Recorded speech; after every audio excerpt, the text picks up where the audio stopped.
في قرية صغيرة في صعيد مصر اتولدت بنت جميلة بريئة، عمرها ما كملش 7 سنين. فجأة وقعت في البيت وماتت في لحظة. الكل قال قضاء وقدر. ما تنساش الاشتراك واللايك وتفعيل الجرس. ودفنوها في نفس اليوم وسط بكاء وصراخ أهلها. لكن بعد ساعات قليلة من دفنها بدأت تحصل حاجة غريبة. الأب سمع صوت بينده عليه من المقابر. الصوت كان واضح، صوت بنته بتناديه بصوت باكي: بابا طلعني، أنا عايشة يا بابا. الناس قالوا له: إيه ده؟ أنت بيتهيألك. لكن صمم يروح ويفتح القبر بنفسه. ولما فتح القبر، الصدمة: جسم البنت كان متحول، كأنها اتحركت جوه التراب.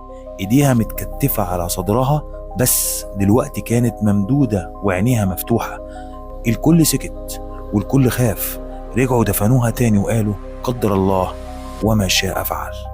لكن من اليوم ده الناس بتقسم إنها شافتها بتتمشى جنب القبور وبتنادي باسمها كل ليلة.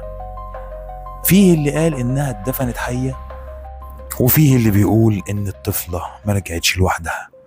لو عندك أي حكاية مرعبة سمعتها أو تعرفها، مماثلة أو مش مماثلة، ياريت تحكيها لنا وتبعتها لنا في الكومنت علشان تبقى قصة الفيديو اللي جاي.